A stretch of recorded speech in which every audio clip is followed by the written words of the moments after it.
It had been abandoned for years, too broken, too lonely, too close to memories people didn't want to revisit. That's why when Farmer Samuel Gray heard the slow, painful sound of wheels dragging across mud, he thought he was imagining it. Creak, thump, creak.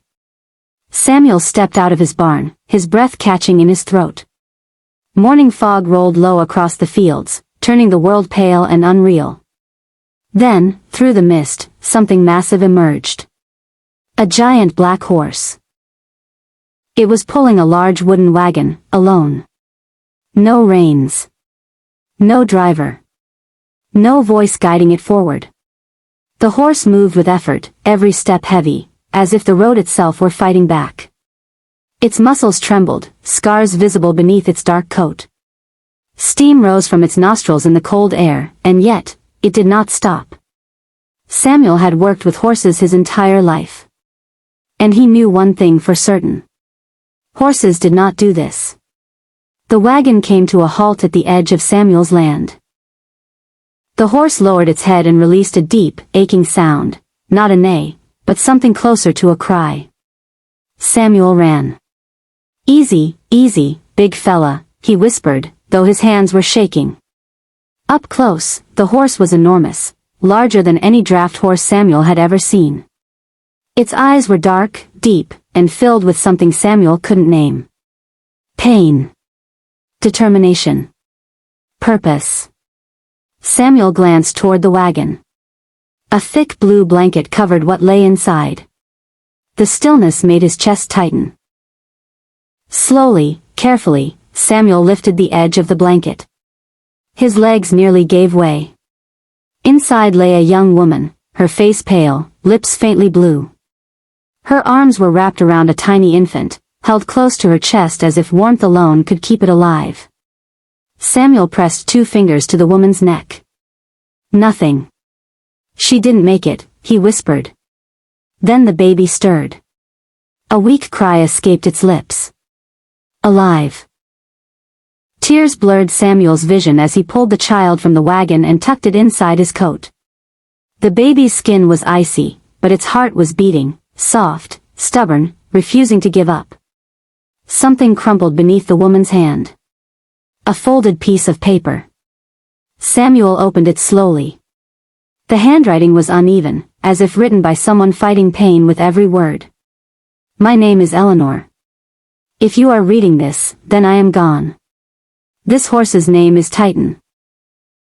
He has carried my son farther than any soul should have to go. I was weak. The storm destroyed our home. The sickness took my strength. But Titan remembered the farm. He remembered kindness. Please. Do not let my child grow up alone. And tell Titan he was brave." Samuel covered his mouth as a sob escaped his chest. He turned toward the horse. Titan stood perfectly still, his body shaking with exhaustion, eyes locked onto the wagon, as if waiting for permission to rest. "You brought them here," Samuel said softly. "You remembered." Titan lowered his head. Then his legs buckled. The giant horse collapsed to its knees, finally surrendering to exhaustion. Samuel rushed forward, kneeling beside him, pressing his forehead against the horse's massive neck. "You're safe now," he whispered. "You did enough." Later that day, the doctor confirmed what Samuel already knew. The horse had dragged the wagon more than 30 miles, through freezing rain and flooded roads, refusing to stop. The baby would not have survived another hour. Titan had chosen pain over rest. Strength over fear. Love over instinct. Samuel buried Eleanor beneath the old oak tree at the edge of his land. The townspeople gathered, silent and humbled by a woman they had never met. Titan stood beside the grave, still harnessed to the wagon, rain soaking his mane. When the last shovel of dirt was placed, he stepped forward and gently lowered his head to the ground. Samuel named the baby Eli. Years passed.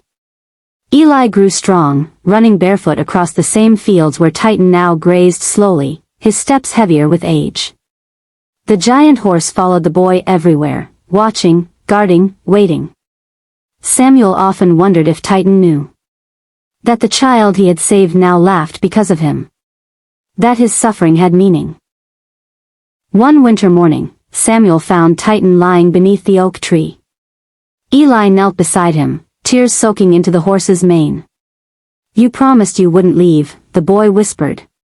Titan lifted his head once more and pressed his nose gently to Eli's chest, right over his heart. Then he closed his eyes. They buried Titan beside Eleanor. The wagon was left beneath the tree, its wheels finally still. And sometimes, when the fog rolls in just right, Samuel swears he hears the sound of wooden wheels moving slowly down the old river road, pulled by a heart that refused to let go.